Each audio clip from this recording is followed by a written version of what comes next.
Padre, qual a expectativa aí para a realização dessa obra? O que vai mudar aí na festa de Trindade?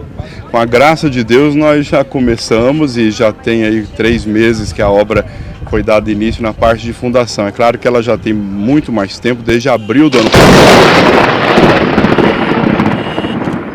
Nossa, essa foi forte, viu? Nossa! Vai cair um raio agora aqui, ó. O padre Robson de Oliveira, até a semana passada reitor do Santuário Basílica de Trindade, está impedido de exercer o sacerdócio. Ele é investigado por supostamente ter chefiado um esquema milionário que desviava dinheiro da doação de fiéis. Padre Robson, um dos padres mais famosos do Brasil. Acredito eu que a maioria de vocês ouviram pelo menos uma vez na semana passada sobre o desvio de mais de R$1 bilhão feito por ele e a sua equipe. Dinheiro que vinha da doação de fiéis católicos com destino à construção de um dos maiores templos religiosos que existirá ou que existiria no Brasil. Mais uma vez, aquela velha história do líder religioso apegado aos bens materiais com pretexto de sustento aos falsos templos de pedra, enquanto os verdadeiros templos do Criador morrem de frio, de fome e de sede. Mas o que poucas pessoas perceberam é que logo no início da obra, quando tudo começou, algo de estranho aconteceu. E agora que tudo isso veio a público, uma pergunta fica no ar. Teria sido isso um aviso do próprio Criador para que seus fiéis seguidores abrissem os olhos?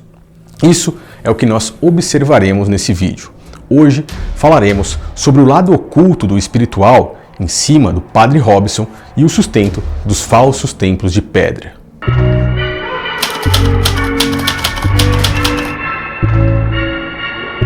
Quem é que edifica esses pilares?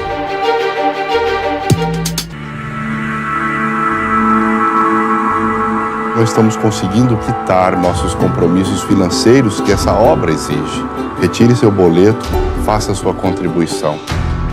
Aqui está sendo construída desde 2012 o que promete ser uma das maiores igrejas católicas do Brasil, o novo Santuário do Divino Pai Eterno, em Trindade, Goiás. Santuário do Divino Pai Eterno. Mas a grande pergunta é, o Pai Eterno, o nosso Criador, o Deus que fez os céus e a terra, que é espírito e não tem nada de material, precisa, enfim, de tanto dinheiro? Precisa de um templo físico? Muitos, vivendo hoje na grande apostasia, acreditam que esses mesmos líderes religiosos e esse dinheiro é, enfim, para a obra de Deus. Mas esquecem que o próprio Cristo, de acordo com o Evangelho de João, deixou muito claro o que é realmente a obra de Deus e mostrou que ela é muito mais simples do que tudo isso que eles ensinam. E o melhor, ela deve ser feita de graça. Totalmente inverso disso, a história de Padre Robson começa quando ele movimenta uma quantia de quase R$2 bilhões pela associação chamada de Filhas do Pai Eterno. O padre Robson de Oliveira é suspeito de desviar recursos da Associação Filhos do Pai Eterno, entidade criada para arrecadar dinheiro para a construção da nova basílica da cidade. No total, foram movimentados R$1,7 bilhão. O orçamento inicial para a obra era de R$100 milhões. Muito tempo que eu sabia que eles faziam isso. Muitas pessoas começaram a abrir os olhos por conta do tempo extremamente demorado para o desenvolvimento, enfim, dessa construção. Além do alto orçamento que a cada dia que passava ia subindo e subindo. A construção da nova basílica começou há 8 anos e o prazo inicial para que ficasse pronta era em 2022. Segundo a FIP, supostos problemas estruturais atrasaram a inauguração para 2026, 4 anos além do previsto, com um custo 13 vezes maior que o planejado inicialmente. Mesmo assim, a obra ainda está na fase de fundação.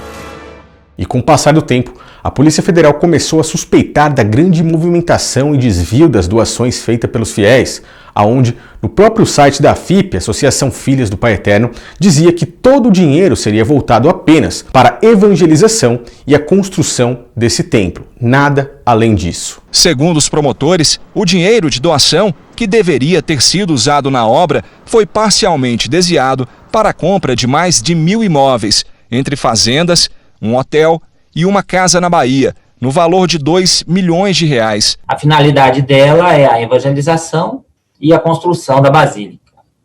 E, de repente, ela se torna uma grande proprietária rural, né, investidora de imóveis, fazendas, mineração, rádios, né, publicidade. É normal você ter uma estrutura, você está falando casa de luxo, né? Mas são ambientes bons para se descansar, para se conviver e se socializar. São estruturas necessárias. O próprio padre vai totalmente contra as escrituras, ou praticamente não entende nada sobre elas, pois na própria carta de Paulo a Timóteo, o apóstolo deixa muito claro que, apenas tendo sustento e com que nos cobrirmos, estejamos contentes com tudo isso.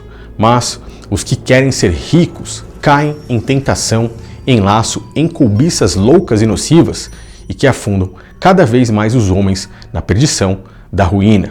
Porque o amor ao dinheiro é a raiz de toda a espécie de males. Esse texto se encaixa perfeitamente para o Padre Robson e é assim que começamos a observar o que tem de oculto em seu lado espiritual.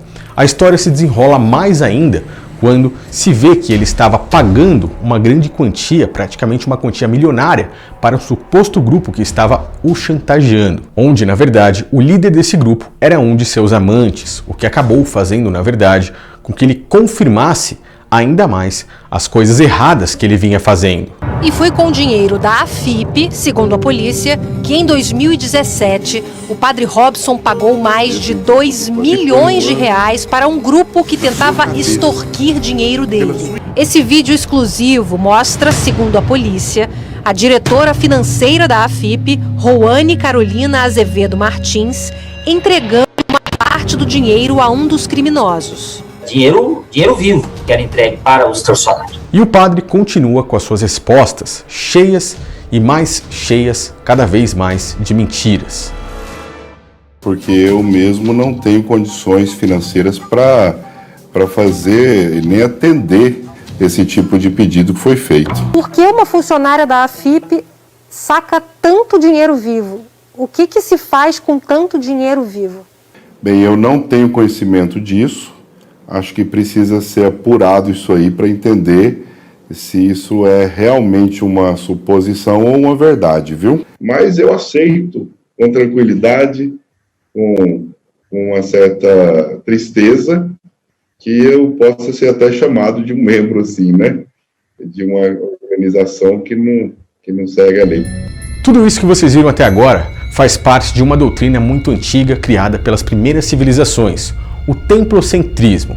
Ao longo da história, muitas religiões utilizaram essa doutrina como base, inclusive a própria religião judaica. Porém, Cristo e os apóstolos ensinaram muitas coisas ao povo judeu há 2000 anos atrás. E uma das coisas que eles ensinaram é que o Criador dos céus e da terra não habita em templos feitos por mãos humanas e que nós, as pessoas, somos o verdadeiro templo de Deus, somos a verdadeira igreja.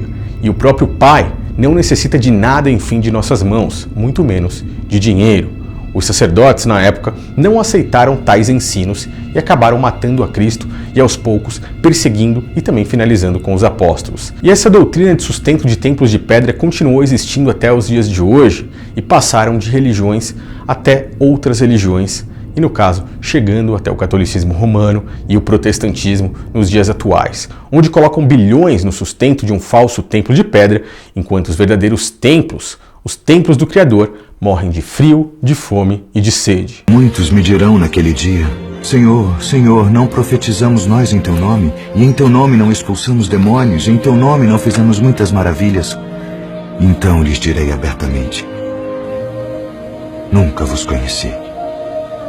Apartai-vos de mim, malditos, para o fogo eterno preparado para o diabo e seus anjos, porque tive fome e não me destes de comer.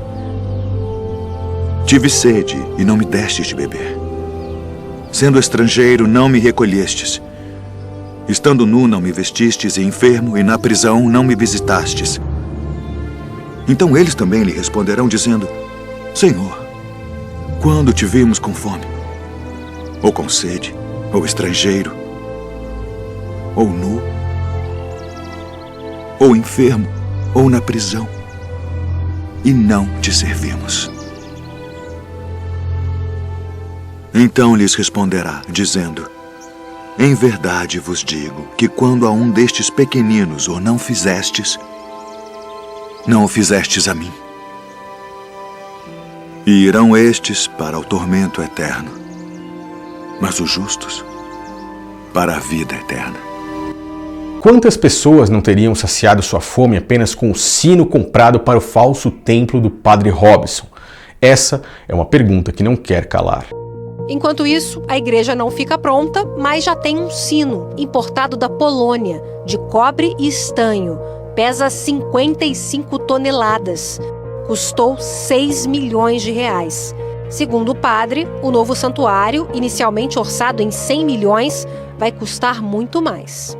Ele não é barato, não. Mas sempre será assim. Cristo nos alertou isso há 2000 anos atrás, alertou que viveríamos a grande apostasia e estamos, enfim, vivendo. Estive em frente do próprio Vaticano, a mãe de todas as religiões no ano passado, e por mais que muitos achem que tudo isso que está lá é maravilhoso, a situação para os que têm os olhos abertos é realmente muito, mas muito triste.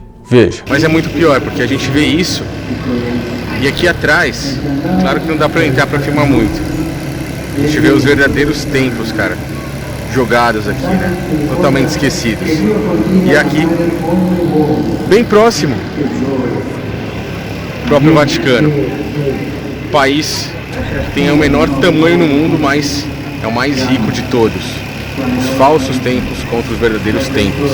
Totalmente a grande apostasia. Mas a minha pergunta final para você, enfim, é: teria o Criador enviado um aviso logo no início das construções de Padre Robson?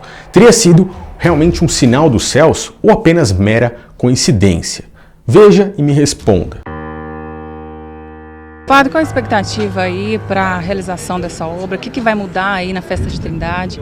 Com a graça de Deus, nós já começamos e já tem aí 3 meses que a obra foi dado início na parte de fundação. É claro que ela já tem muito mais tempo, desde abril do ano passado. Nossa, essa foi forte, viu? Nossa! Vai cair um raio agora aqui, ó. Peço que você deixe, enfim, sua opinião aqui nos comentários. Ela realmente é muito válida para todos nós. Assim, nós podemos cada vez mais abrir os nossos olhos. Eu vejo que os comentários de vocês estão a cada dia que passa melhores, sempre somando cada vez com mais informações inteligentes, e isso realmente me deixa muito grato a todos. Obrigado de coração por assistirem esse vídeo até aqui. Peço que me ajudem no compartilhamento dessa mensagem e ative o sininho de notificações, para que sempre, cada vez que eu postar vídeos aqui nesse canal, você enfim receba uma mensagem. E me diga então se está gostando desse tipo de vídeo que eu faço, esse quadro que eu faço às sextas-feiras, que se chama O Lado Oculto. Aqui eu abordo os assuntos com um pouco mais de profundidade e pela quantidade de likes e de compartilhamentos, eu venho tendo uma noção de quanto vocês estão gostando disso aqui ou não, se eu devo continuar fazendo isso aqui ou não. Assim, nós somamos forças para continuar com esse trabalho, passando cada vez mais informações que a própria mídia rejeita de nos mostrar e, é claro, sempre estudando o lado espiritual, o lado que fala a respeito das escrituras, pois isso é muito mais importante do que qualquer coisa. Deixe então sua opinião sobre tudo isso aí nos comentários, pois estarei acompanhando, estarei lendo e sempre, o máximo que eu puder, estarei respondendo. Valeu pessoal, um grande abraço a todos e até o próximo vídeo.